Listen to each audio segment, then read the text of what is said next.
Okay, तो आज हमारा एजेंडा रहेगा कि हम ये चीज़ें समझें। Sort data table activities, lookup range, lookup data table, what are excel formulas and about autofill activity. ठीक है, ये सब जो है एक डेली लाइफ में हमारे काम आती है in different bots. Together in सब का कुछ काम नहीं है, मतलब आपस में इनका कोई लेना देना नहीं होता, बट इंडिविजुअली हर एक्टिविटी कहीं ना कहीं किसी सिचुएशन में हमारे को काम आती है, तो हमें इनकी नॉलेज होनी चाहिए। दीज आर जस्ट लाइक हमारी फिल्टर डेटा टेबल एक्टिविटी जो हमने हमारी लास्ट क्लास में पढ़ी थी। ठीक है, तो पीयूष, एक एक डाउट था कल वाली क्लास से। मतलब कल हम जो कंटिन्यू। रिवाइज कर रहे थे, वो क्या था केतन, जिसमें अपना value can not be null आ रहा था। हाँ पीयूष, जब अपन डेटा टेबल बनाते हैं ना खुद से, बिल्ड डेटा टेबल वाला जो बिल्ड ऑप्शन डेटा आ रहा टेबल था वाला ना, जो एक्टिविटी थी ना, हम्म उसमें जब अपन बनाते हैं ना तो मतलब वैल्यू डाल रहे थे ना, मतलब अरे जैसे नेम डाला, एज डाला, क्रिएट सेक्शन कर डाला, सकते है हैं, ना। कॉलम तो ऐड ऑन कर सकते हैं, बट जब रो क्रिएट करते हैं ना तो वो हो नहीं रही थी, और वैल्यू डालने पे value can not be null दिखा रही थी एंटर मारने पे।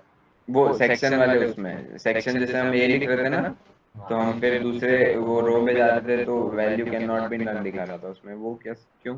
ओके, मैं दिखाता हूँ, मेरे को शायद समझ में आ गया। ये स्क्रीन शेयर करने पे स्लो हो जाता है क्या? ओके, तो रिक्रिएट करते हैं जो तुम्हारा क्वेश्चन है। हमने यहाँ पे बिल्ड डेटा टेबल एक्टिविटी लगाई,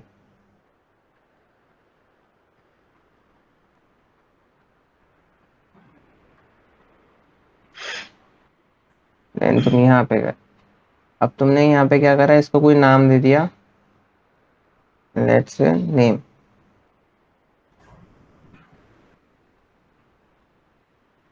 तुमने इसको नाम दे दिया एज।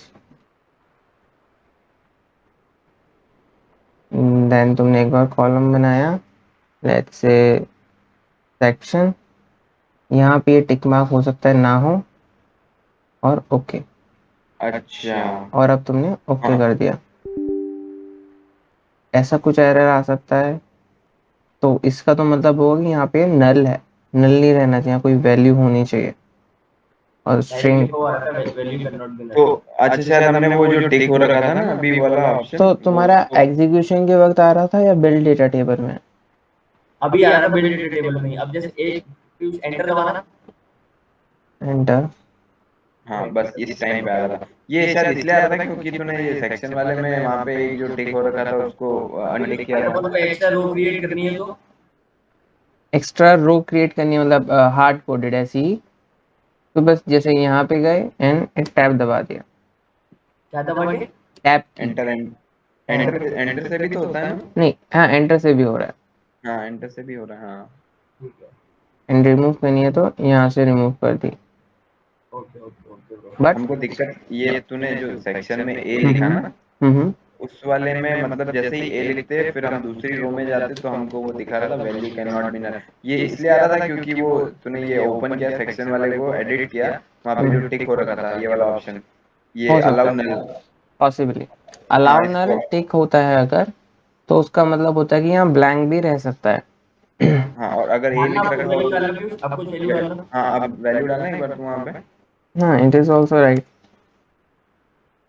हमारे अल्लाह। यहाँ पे वो हमारे हमारे वो आ रहा था value can not be null. एक मतलब ए टाइप करने के बाद में हम्म एंटर दबाना पीयूष। अरे काम करता है नथिंग। directly है। ठीक है, नहीं देखो, पॉसिबल क्या, लॉजिकली समझो। यहाँ पे अगर अलाउ नल लिखा हुआ है, ठीक है, तो अलाउ नल का मतलब होता है कि यहाँ पे तुम उसको ब्लैंक भी रख सकते हो। ठीक है, अच्छा, और अगर अलाउ नल नहीं है तो क्या होगा, यहाँ पे कुछ एंट्री होनी चाहिए। ओके ओके अब समझ गया। और एक चीज समझे, जैसे मैक्स लेंथ यहाँ -1 दे रखी है अभी। ठीक है, इसका मतलब है कि n नंबर ऑफ कैरेक्टर्स कितने भी तुम लिख सकते हो वहां पे। मैं इसको ऐसे लिखता हूँ 2। ठीक है, अलाउ नल को करता हूँ ब्लैंक। ओके, अब यहाँ पे जैसे हम लिख के देखते हैं, hello, enter. Okay, check the column text. Again ये एरर दे रहा है क्योंकि यहाँ पे कुछ गड़बड़ है डिफॉल्ट वैल्यू में, इसकी वजह से। अगर मैं इसी को 5 कर दूं, ओके, ओके, तो हो गया। Got it. ठीक है, तो इनकी तुम्हें प्रॉपर्टीज चेक करना, उसी में कोई इशू होगा। अभी भी स्ट्रिंग ले रहे हो तो स्ट्रिंग में -1 ले लो, बिकॉज तुम्हें नहीं पता कि कितनी बड़ी स्ट्रिंग आएगी। And in general data table activity को हमें सिर्फ इस फॉर्मेट में यूज करना चाहिए, जस्ट अ स्ट्रक्चर, उसमें वैल्यूज हार्ड कोड ना करें हम। ठीक है। Okay, okay okay. So should we start with today's agenda? Yes bro. Okay, so first हमारे पास आती है सॉर्ट डेटा टेबल एक्टिविटी।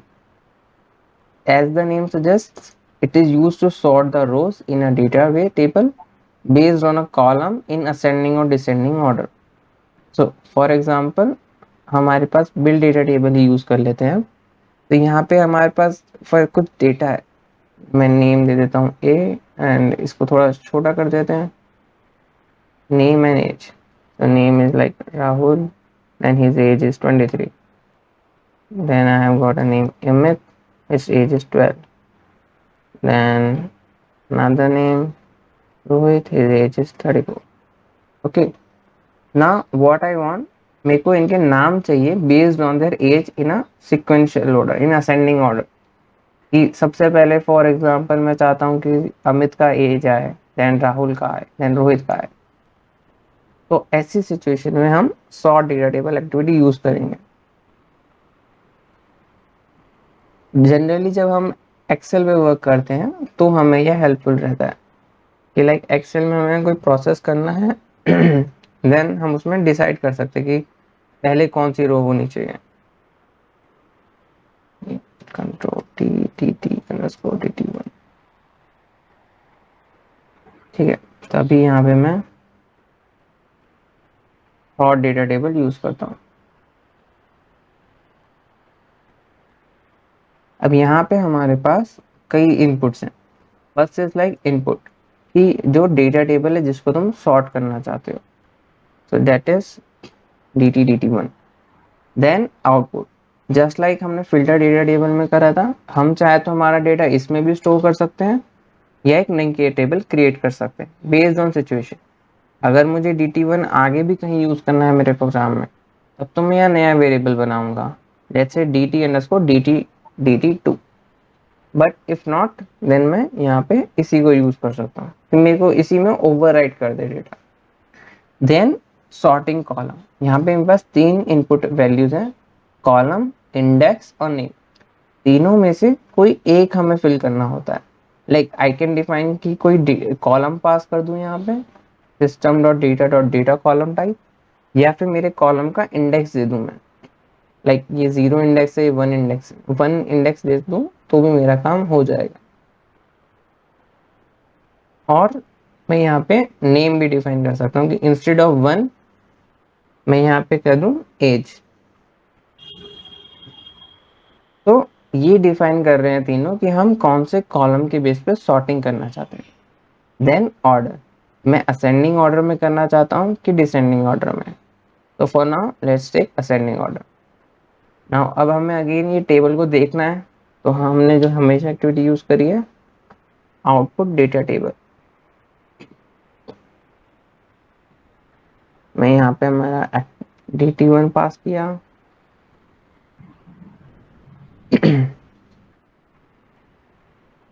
और अब इसको हम डिस्प्ले कर लेते हैं।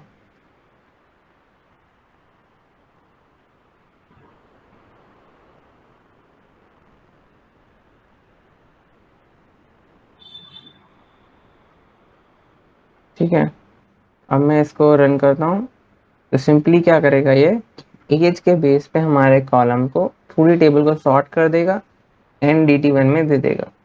तो अब इसका प्रैक्टिकल यूज कहाँ पर आएगा तुम्हारे, कि फॉर एग्जांपल तुम्हारे पास एक बहुत बड़ी एक एक्सेल है, hundreds of records, thousands of records, and तुम्हें उनको सॉर्ट करके प्रोसेस करना है कि लाइक एक पर्टिकुलर सीक्वेंस में ही, like probably in alphabetical order चाहिए। हो सकता है तुम्हारी वर्कबुक में 1000 शीट्स हो and you are asking in sheets को एक सिक्वेंशियल ऑर्डर में सॉर्ट कर दो, देन उसमें भी तुम्हें सॉर्टिंग करनी होती है। तो यहाँ पे ये सॉर्टिंग का दिखा, आउटपुट क्या आया, इसने एज के बेस पे इसको सॉर्ट कर दिया। even though 12 was in middle, now it is in top. Okay, okay similarly हम डिसेंडिंग ऑर्डर कर सकते हैं। यहाँ पे से असेंडिंग ऑर्डर जब मैं कह रहा हूँ मतलब छोटे से बड़ा, मैं डिसेंडिंग करूंगा तो बड़े से छोटा। ठीक है, दोनों को क्लियर हो गया sort data table? Clear clear okay, then comes lookup range. ये जो भी मैं एक्टिविटी दिखाऊंगा ये क्लासिक डिजाइन की है, क्लासिक के बारे में प्रॉपर नेक्स्ट उसमें होगा। तो lookup range activity is used to find the cell address of any specific value. मतलब मैं एक बार जैसे एक एक्सेल है उसके अंदर मैंने कुछ लिख रखा है, इसके लिए एक एक्सेल खोलते हैं हम।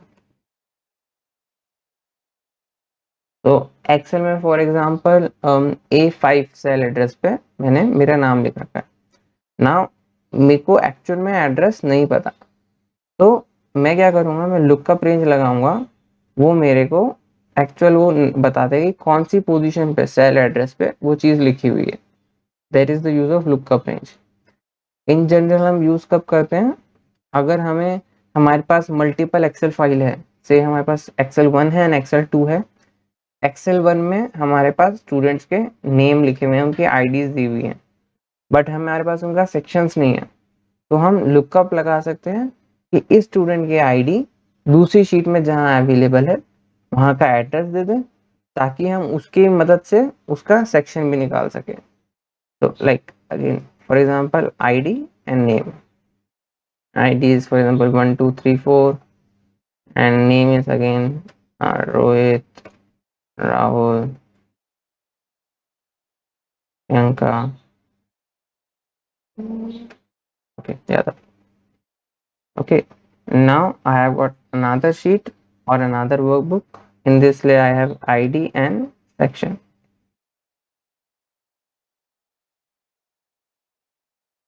Same data I have over here with ID and let's say section I can write as A, B and C. अभी मैं इस पे क्या कर सकता हूँ कि मैं लुकअप लगाऊंगा। अगर मेरे को चाहिए कि प्रियंका का सेक्शन क्या है, then I have got its ID. मैं कहूंगा कि लुकअप लगाओ ऑन शीट 2, जहां भी आईडी मिले, आईडी मिला यहाँ पे, देन मैं उसकी कंपेरेटिव वैल्यू पिक कर सकता हूँ। अभी इसको हम एक बार अगर इसमें समझें तो लुकअप रेंज लगाना है। अब लुकअप रेंज स्टेटमेंट एक बार मेरे को दोबारा बताना। ओके, तो फर्स्ट थिंग अभी हम समझ रहे हैं लुकअप रेंज के बारे में। ऑलराइट, ये जो है हमारी एक्सेल एक्टिविटी है, thus it can only be used with side excel applications को। ओके, नहीं हमारा प्रॉब्लम स्टेटमेंट क्या होगा, जैसे फॉर एग्जांपल हमारे पास एक शीट है, उसमें हमें आईडी गिवन है एंड नेम गिवन है। ओके, अब मैं क्या चाहता हूँ कि किसी का भी मेरे को सेक्शन चाहिए यहाँ पे, तो मैं चाहूँ तो इसके लिए लुकअप लगा सकता हूँ। लाइक फॉर एग्जांपल मेरे को राहुल है, राहुल का सेक्शन चाहिए, वो इधर अवेलेबल नहीं है, बट इधर शीट 2 में आईडी के साथ सेक्शन गिवन है। तो मैं क्या चाहता हूँ कि यहाँ से मैं इसकी आईडी पिक करूँ। लाइक मैंने 2 लिया, मैं शीट 2 में गया, कंट्रोल F, 2 मैंने सर्च करा कहाँ पर है, इसने जो मुझे फर्स्ट एंट्री देगा ये, वहां से मैं मेरे को ये क्या दे देगा, एड्रेस दे देगा A3। तो जस्ट लाइक जब हमारे पास एक ह्यूज अमाउंट ऑफ डेटा होता है एंड हमें उसमें एक्सेल में कुछ ढूंढना होता है, तो हम क्या करते हैं, हम कंट्रोल F करते हैं, उसको सर्च करते हैं एंड फाइंड ऑल, तो वो हमें उसका एड्रेस दे देता है कि दिस एंट्री इस वर्कबुक में इस सेल पर है A3। ठीक है, सेम चीज हमारे लुकअप रेंज का काम है। वर्कबुक में वो एंट्री जहां भी होगी वो उसका हमें एड्रेस दे देगा। इसका लाइक एक और एग्जांपल हो गया, मैंने किसी भी रैंडम सेल पे मैंने अपना नाम लिख दिया पीयूष। ठीक है, अब हमें नहीं पता कि वो कहाँ पर है शीट 2 में, तो अब हम जैसे बॉट को कहें कि हमें वो पीयूष कहाँ पर है वो ढूंढ के बताए, तो मैं एक्सेल एप्लीकेशन स्कोप यूज करूंगा।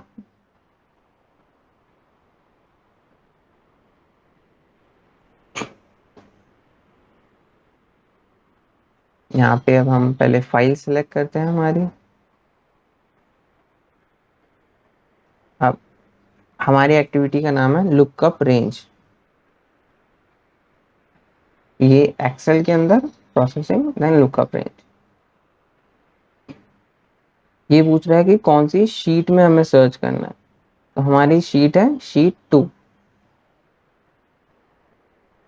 हमें नहीं पता कि कौन सी रेंज तक में हमारा डेटा होगा, बट डेटा हमें पता है कि होगा रेंज वाली जो एक्टिविटी है ना, कौन सी। ये आपने जब लास्ट क्लास में एक्सप्लेन किया था ना, ये जो रेंज जो होती है, जब हम्म अपन रीड रेंज एक्टिविटी यूज करते हैं, हम्म सपोज मेरे को है ना एक्सेल सेल में है ना A3 से और मतलब A3 से और C7 तक के अंदर मेरे को सर्च करना है, तो उसको लिखने का क्राइटेरिया क्या होता है? ओके, तो यहाँ पे अगर हमें A3 colon C7, A3 colon C7, ठीक है, डबल कोड में, ठीक है। Just like a string. अगर तुम्हें किसी भी रेंज में लिखना है तो तुम्हारा कहाँ से स्टार्ट हो रहा है कहाँ तक, तो मैं जैसे A3 C7 कह रहा हूँ तो इसका मतलब हो गया A3 एंड C7, ये इन सबको ले लेगा, ठीक है। ठीक है। ओके, मूविंग बैक, तो हमें हमारी अभी रेंज नहीं पता, तो अभी हम यहाँ पे रेंज को ब्लैंक रखेंगे एंड यहाँ पे मैं एक वेरिएबल बना देता हूँ, let's call it cell address. अब इसको मैसेज बॉक्स में प्रिंट कर लेते हैं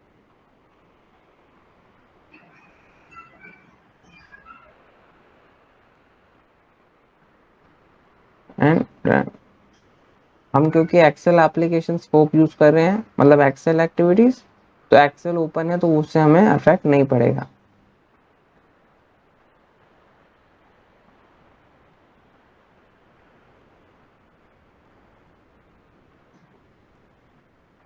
तो ये बॉट चला, इसने हमें आउटपुट दिया AP14। अब यहाँ पे अगर हम डाल के देखें AP14 कहाँ पर है, तो इसने देखो इसमें हमें बता दिया एग्जैक्ट एड्रेस, AP14 पे वैल्यू अवेलेबल है। तो मैं इस AP14 का यूज कर सकता हूँ मेरे आगे बॉट में, मतलब मेरे को पता चल गया चीज कहाँ पर है तो मैं उससे कुछ बना सकता हूँ। अनदर थिंग, लेट्स से कि जो हम वैल्यू ढूंढ रहे हैं वो है ही नहीं, तो मैंने अभी यहाँ पे पीयूष अग्रवाल लिख दिया ना, ये चीज मेरे एक्सेल में कहीं भी नहीं है, तो ये मेरे को वो सेल एड्रेस को मिलेगा ही नहीं, दस ये मुझे एक नल वैल्यू देगा, ब्लैंक। दिस इज नल और नथिंग। तो कभी भी हमें हमारे प्रोग्राम में हम इसका यूज करते हैं तो हम यहाँ पे कंडीशन चेक लगा लेते हैं। हमने कंडीशंस पढ़े थे इफ एल्स, तो हम यहाँ पे एक इफ लगा देंगे, if string dot is null और एम्प्टी, और यहाँ पे मैंने मेरा ये सेल एड्रेस पास कर दिया। अगर ये ब्लैंक आया तो मैं यूजर को ब्लैंक मैसेज बॉक्स दिखाने का कोई मतलब नहीं है, बिकॉज उसे समझ में नहीं आएगा कि हो क्या रहा है।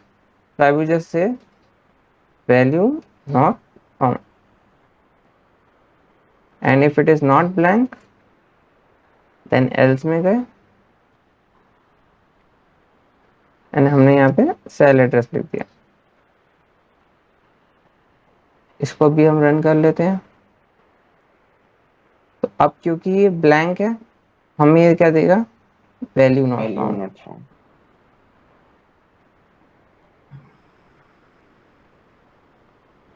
और यहीं पे अगर मैं इसको यूज कर देता तो ये हमें उसका एड्रेस दे देता, ठीक है। ये हो गया तुम्हारा लुकअप रेंज। इसका समझ में आ गया? हाँ आ गया, इसका थोड़ा होता है पर ठीक है, एक बार नहीं, प्रैक्टिस करने क्या से समझ डाउट गया। है थोड़ा बताओ। ये आखिरी वाले में मतलब पूरा मतलब एक बार वापस से इसको समझा दे क्या है कि। ठीक है, लुकअप रेंज हमारा किस काम आता है। First thing, lookup range is an excel activity, दस ये एक्सेल एप्लीकेशन स्कोप के अंदर ही वर्क करेगा। इसको हम बाहर रख देंगे तो ये एरर देगा, ठीक है। ठीक है। सेकेंड, इसके अंदर हमारे पास कुछ इनपुट होते हैं, लाइक किस रेंज में तुम्हें सर्च करना है, किस शीट में तुम्हें सर्च करना है, और क्या सर्च करना है। ठीक है, तो यहाँ पे क्या हो गया, मेरे पास ये शीट है शीट 2। इस शीट में मुझे कहाँ पे सर्च करना है वो मैं रेंज हो गई, शीट 2 हो गया मेरा शीट नेम, एंड क्या सर्च करना है वो हो गया मेरा नेम जो मैं ढूंढ रहा हूँ। ठीक है, ठीक है। अब ये इसका काम क्या है, मुझे सेल एड्रेस देना। सेल एड्रेस फॉर एग्जांपल यहाँ पे ए लिखा है, इसका सेल एड्रेस है B3 column B third row. Similarly fourth number है, इसका एड्रेस हो गया A5 A column fifth row. Okay, तो इसी हिसाब से जो पीयूष लिखा हुआ है वो है AP column 14th row, that is AP14। ठीक है। अब ये पोजीशन जो है वो देने का काम है हमारे लुकअप रेंज का। ठीक है, अगर इसको वैल्यू नहीं मिलती तो ये क्या देता है, हमें नल वैल्यू देता है। नल देता है, ठीक है। जिसको चेक करने के लिए हम एक कंडीशन लगा सकते हैं, स्ट्रिंग डॉट इज नल और एम्प्टी, नल है या ब्लैंक है। क्योंकि अब ये चीज लगाने का सिर्फ एक रीजन इतना सा है, इसका और इसका कोई आपस में कनेक्शन नहीं है। इसको हमने सिर्फ इसलिए लगाया है कि instead of giving a blank value it's better कि हम कोई मैसेज दे दें ठीक है। ताकि हाँ, यूजर को समझ में आ ये जाए। समझना था मेरे को कि अपन ने ये लगाया क्यों, ताकि सामने वाला जो भी है उसको समझ आए कि हम्म, मतलब नल नहीं रहे तो उसको कि डाउट। नल है, उसको ये ना हो कि ब्लैंक क्यों आया। हाँ, ब्लैंक क्यों है, ठीक। ओके, बिकॉज वो कुछ इंफॉर्मेशन पास नहीं करता। Okay okay, done done. ठीक है, केतन तेरे को समझ में आ गया। हाँ भाई। Okay, next is a lookup data table. अभी हमने सॉर्ट डेटा टेबल पढ़ा था और लुकअप रेंज पढ़ा था। सॉर्ट डेटा टेबल हमारा इंडिविजुअली वर्क कर रहा था विदाउट एक्सेल। लुकअप रेंज को एक्सेल की जरूरत थी, एक्सेल एप्लीकेशन स्कोप की। यहाँ पे लुकअप डेटा टेबल है, इसको भी कोई एक्सेल एप्लीकेशन स्कोप की जरूरत नहीं होती। This is just like sort one, and इसका काम होता है एक वैल्यू ढूंढने का relative to a search column. ये बहुत पावरफुल एक्टिविटी कह लो और बहुत यूजफुल। तो अगेन हम सेम एग्जांपल पे आते हैं। हमारे पास एक शीट 1 में कुछ डेटा है एंड शीट 2 में कुछ डेटा है। ठीक है, अब मेरे को क्या करना है, मेरे को चाहिए सेक्शन का वैल्यू चाहिए बेस्ड ऑन आईडी। ठीक, तो मैं क्या कर सकता हूँ, देखते हैं। मैं जैसे पहले हमारा रीड रेंज यूज करता हूँ।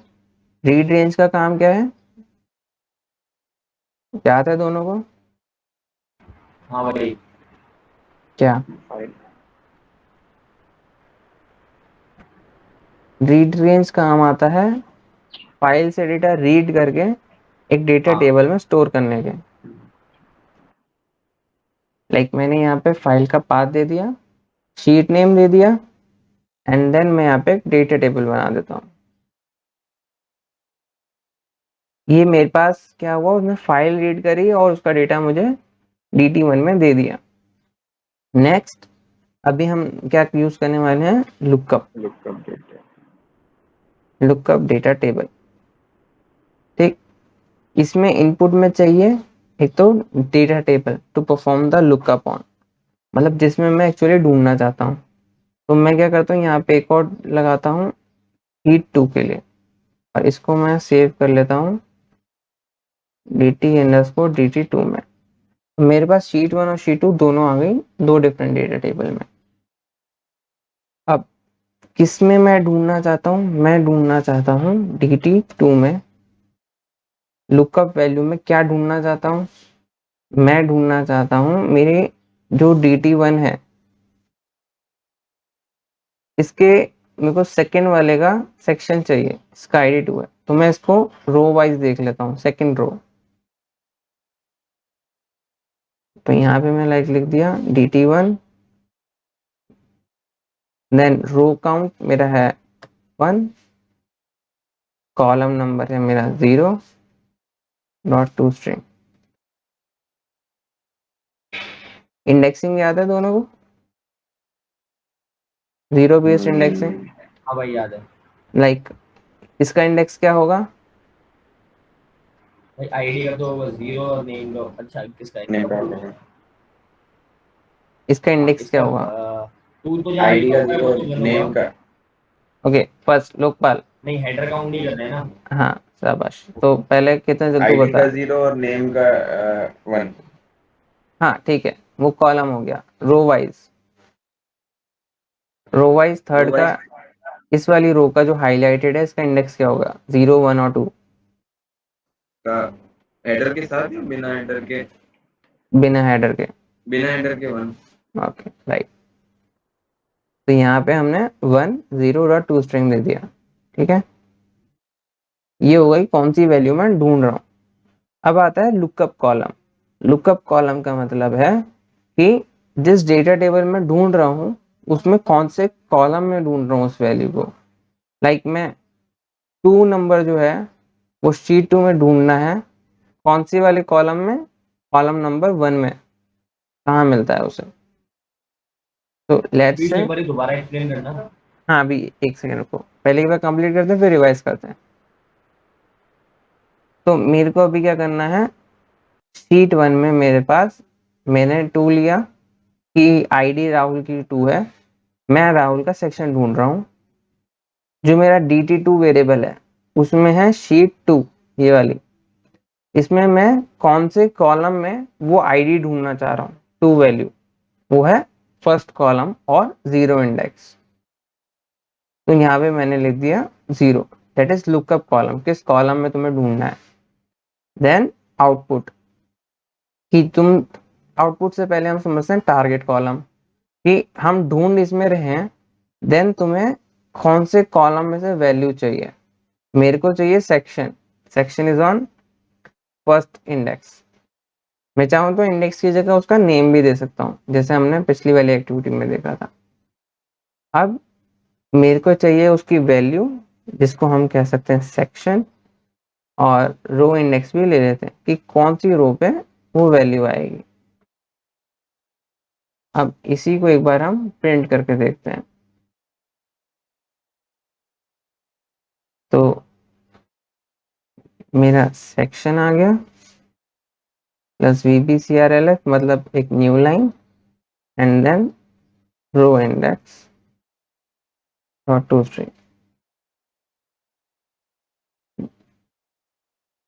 मैं इसको बस सेव कर देता हूँ। तो यहाँ पे मैं बेसिकली ढूंढना चाह रहा हूँ कि सेकंड वाला राहुल का क्या है सेक्शन, जो कि आना चाहिए section A and third row, और मे बी इसके हिसाब से सेकंड रो आएगा। तो हम डिबग कर लेते हैं।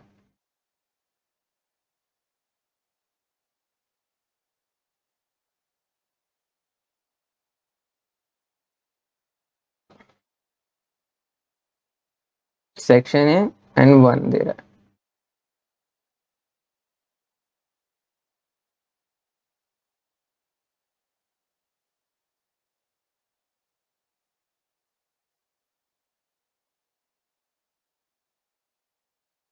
तो इसने हमें दिया सेक्शन ए और इंडेक्स 1, सही है। जो कि ये हो गई हमारी 0th रो, ये हो गई फर्स्ट रो। ठीक है।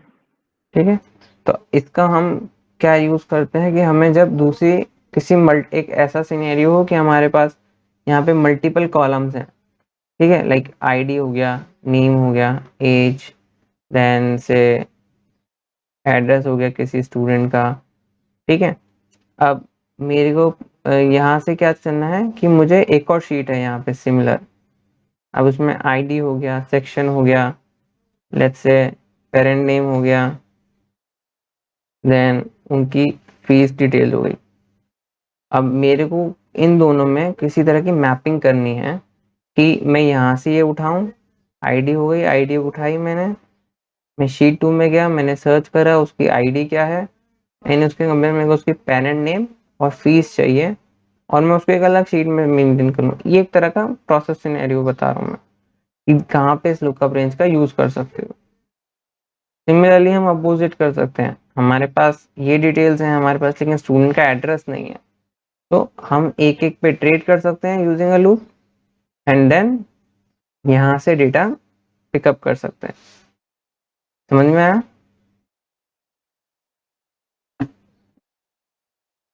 यस और नो? हाँ भाई। सच्ची आया?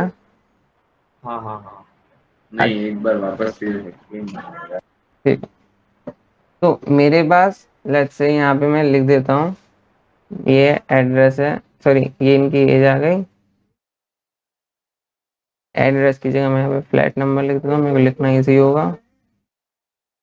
E123, D25, E232, F23, ये इनके फ्लैट नंबर हैं, लेट्स से हॉस्टल के फ्लैट नंबर्स हैं, ठीक है।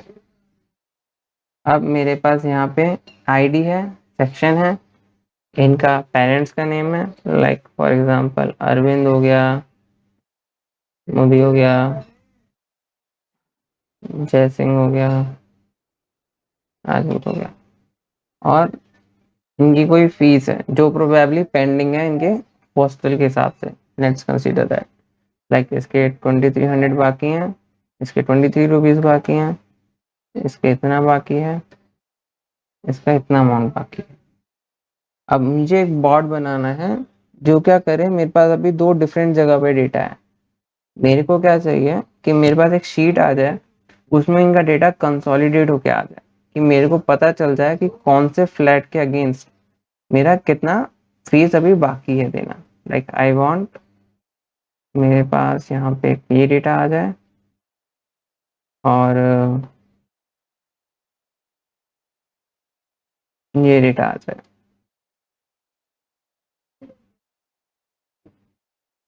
तो दोनों एक तरह से मेरे पास मर्ज हो गए। अब ये डेटा मेरे किसी काम का होगा, क्योंकि बेसिकली तो मेरे को वैसे ये भी नहीं चाहिए, मुझे एग्जैक्टली मेरे को अभी जो मेरा सिनेरियो है, मेरे को मेरी फीस चाहिए, तो मेरे को ये नहीं चाहिए इसमें से, मुझे ये नहीं चाहिए, मेरे को तो बस ये डिटेल्स चाहिए होंगी कि वो स्टूडेंट कौन है, उसका कौन सा फ्लैट नंबर है, उसका फादर कौन है, एंड पेरेंट्स को उनको कितना फीस बचा है, ताकि मैं उनको मेल कर सकूं, किसी तरह उनको इन्फॉर्म कर सकूं, ठीक है। ऐसे सिनेरियो में लुकअप यूज कर सकता हूँ, वो एक लुकअप एक वो है, एक पर्टिकुलर वे है, एक तरीका है इसको करने का, ठीक है। सेकंड तरीका हम सेम सिनेरियो कर सकते हैं, तुम ऑलरेडी पढ़ चुके हो, जॉइंट्स। तुम्हारे पास यहाँ पे आईडी है जो कि है एक कॉमन कॉलम दोनों टेबल्स में, तो you can join them based on this ID, तो भी तुम्हारा सिनेरियो हो जाएगा, तुम्हारे पास डेटा आ जाएगा, ठीक है। क्लियर हुआ ये वाला? हाँ हो गया। हाँ लुक भाई। लुकअप डेटा टेबल हमारा हम इसलिए यूज करते हैं कि हम किसी एक पर्टिकुलर कॉलम के बेस पे दूसरी एक कॉलम की वैल्यू ले सकें। लाइक यहाँ पे मैंने आईडी 3 है, इसका फ्लैट नंबर है F232, तो यहाँ पे मेरे पास आईडी है, उसके पेरेंट का नेम है, तो मैं आईडी के बेस पे चाहूँ तो यहाँ से उनका फ्लैट नंबर भी ले सकता हूँ, स्टूडेंट भी नेम भी ले सकता हूँ using lookup range. Then let's come to excel formula. अभी ये जो एक्सेल फॉर्मूलाज है, इसका जो मेन समझना है वो यूआई पाथ के थ्रू नहीं समझना है, इन जनरल समझना है about Excels, this is not specific to UiPath. तो एक्सेल फॉर्मूलाज क्या होते हैं? Formulas starting with an equal sign which can be followed by numbers, math operations and functions. Formulas can be used to ease the calculations that are done in Excel. Like यहाँ पे मैंने कुछ examples दे रखे हैं, हम simply हमारा mathematical calculations कर रहे हैं। अब एक्सेल जो फॉर्मूलाज होते हैं, इसमें कई तरह के फंक्शन होते हैं, एक्सेल अपने आप में बहुत पावरफुल है। अब फॉर एग्जांपल हम शीट 2 में आए, लेट्स से इन सबकी फीस इतनी है, ठीक है, एंड let's say मेरा कुछ प्रॉफिट हुआ and I want to give them a discount of से 10% उनकी फीस पर, ठीक है। तो मैं यहाँ पे अब बैठ के कैलकुलेट नहीं करूंगा हर एक के लिए कि 10% 2300 का कितना हुआ एंड देन उसमें से माइनस करो, लाइक लेट्स एक बार हम मैनुअल प्रोसेस देखते हैं, ठीक है।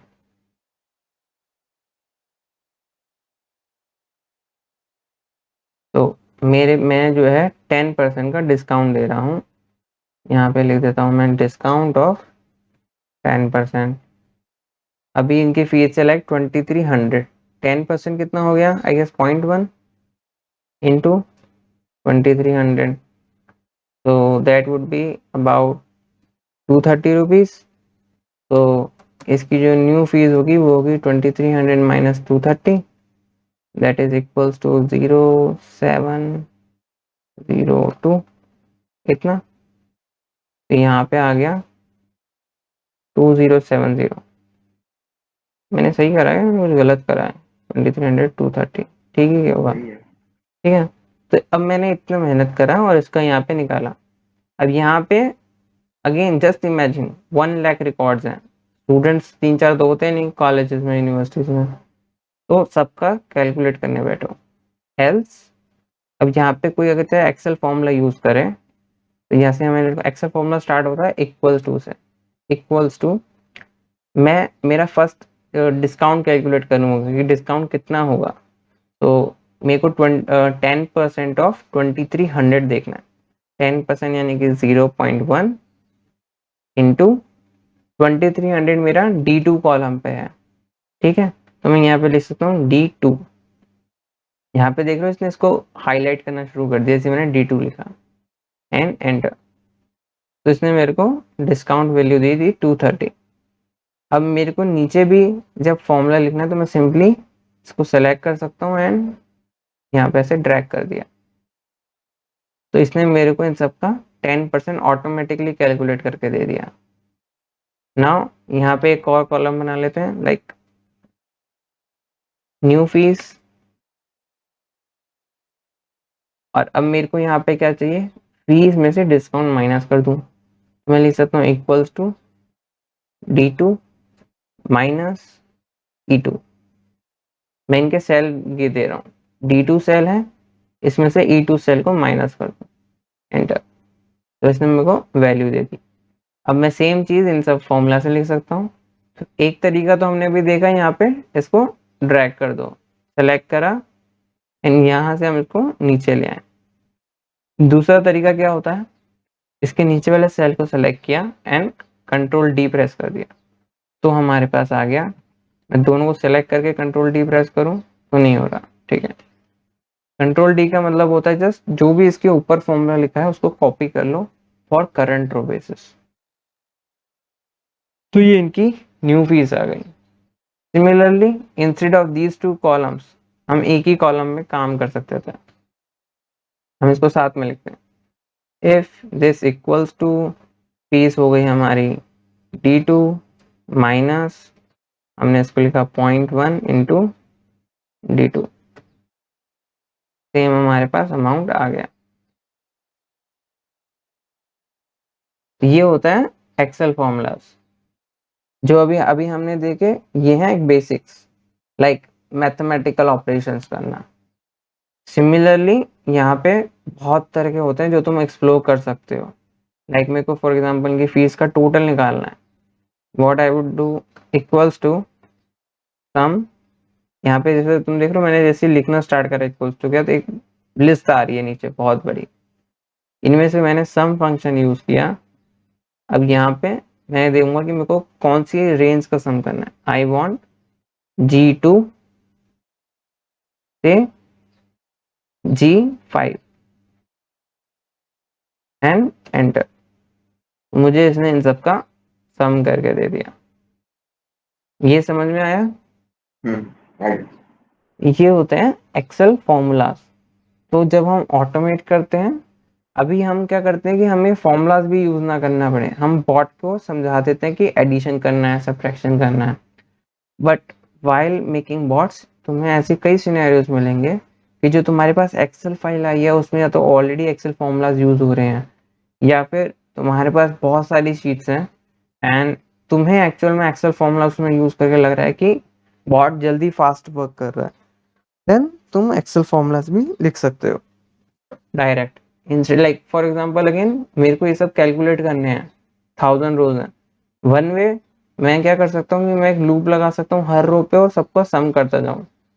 सेकेंड तरीका हो गया कि मैं सिंपली एक एक्टिविटी यूज करूँ जो कि है राइट सेल। एंड मैं यहाँ पे डिफाइन कर दूँ फॉर्मूला। इसको करके देख लेते हैं अभी।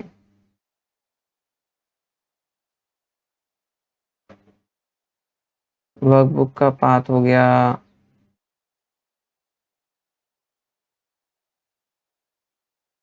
दिस मेरी शीट 2 हो गई। एंड यहाँ पे मैं फॉर एग्जांपल यहीं पे ये सेम फॉर्मूला लिख देता हूँ एंड G8 सेल एड्रेस मैंने दे दिया G8 और कंटेंट में मैंने लिख दिया मेरा फॉर्मूला।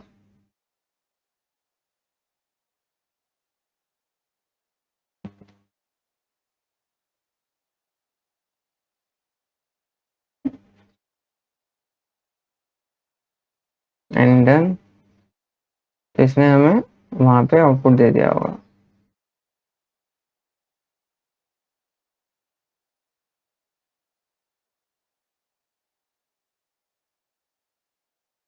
ठीक है, तो ये एक और तरीका हो गया जो तुम एक्सेल ऑटोमेशन में यूज कर सकते हो यूजिंग फॉर्मूलाज। फॉर्मूलाज के बारे में तुम based on your requirement Google कर लो, तो तुम्हें इन डेप्थ समझने की जरूरत नहीं। तुम्हें लाइक सम करना है, सम का फंक्शन गूगल करोगे तुम्हें फंक्शन मिल जाएगा। सम के अलावा हमारे पास बहुत से होते हैं, बीट मल्टीप्लिकेशन करना हो, मल्टीनेशनल आ गया, या हमें अगर एवरेज निकालना हो तो एवरेज फंक्शन आ गया, इफ एल्स लगाना हो लूप इसमें तो इफ आ गया। ठीक है, ये होता है हमारे पास अबाउट एक्सेल फॉर्मूलाज। एक जैसे इसमें तुम इफ भी लगा सकते हो, इफ कंडीशन दी, कंडीशन अगर ट्रू है तो ये वैल्यू आ जाए, फॉल्स है तो ये वैल्यू आ जाए। इसी को यहाँ पे एक बार देख लेता हूँ बस। लाइक इफ जो मेरा फॉर एग्जांपल मैं चाहूँ तो डायरेक्ट लिख दूँ, इफ ट्रू देन 3 और 2,3 यहाँ पे 2 दे दिया। और आई कैन से इफ जो मेरी टोटल वैल्यू है, टोटल वैल्यू चेक करने के लिए क्या होगा, ये वाला column that is G6, if G6 is equals to 0 then over here write no fees pending, else total fees pending equal G6। देखते हैं क्या होता है। अभी इसने एरर दिया है तो आई एम नॉट श्योर ये काम करेगा नहीं करेगा।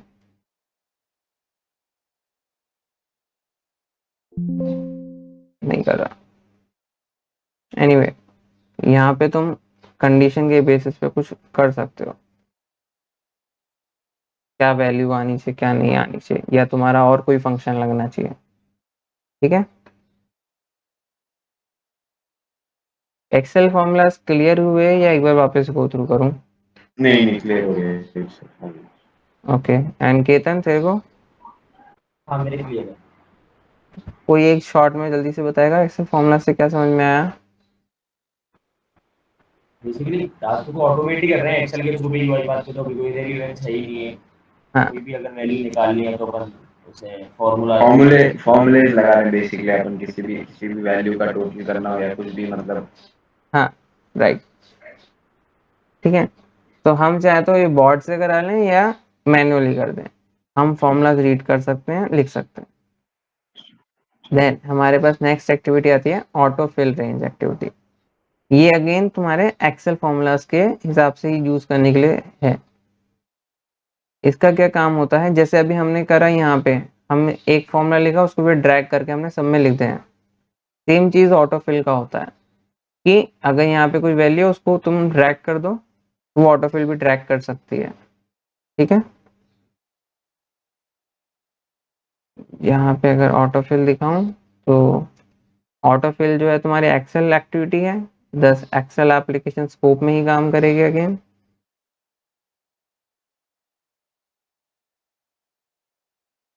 ऑटो फिल रेंज, इसमें तुम तुम्हारा सोर्स रेंज दे दो, लाइक फॉर एग्जांपल G2 पे हमारा सेल है और कहाँ तक हमें उसको ले जाना है। लाइक मैं चाहता हूँ G2 से जो सेल एड्रेस है वो G5 तक चला जाए, तो मैं यहाँ पे दे दूंगा G5 एंड तो ये क्या करेगा, सिंपली जो भी G2 पे लिखा है फॉर्मूला उसको कॉपी कर देगा G5 तक।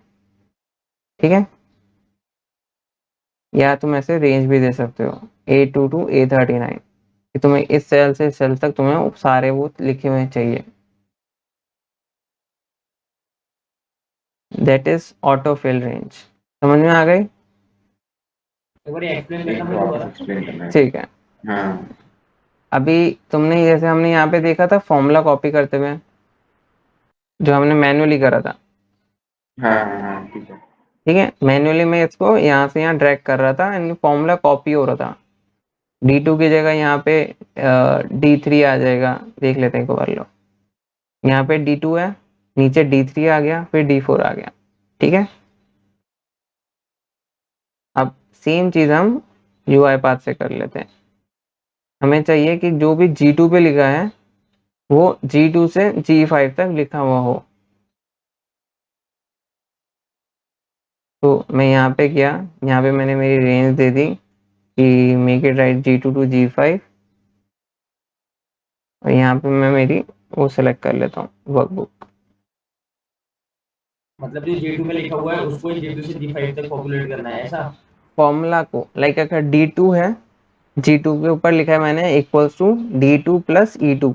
ठीक है, तो वो अगली रो में आना चाहिए D3 plus E3 then D4 plus E4, क्योंकि फॉर्मूला रो वाइज वर्क कर रहा है। मैं इसको ऐसे G2 कर दिया मैंने और रन किया।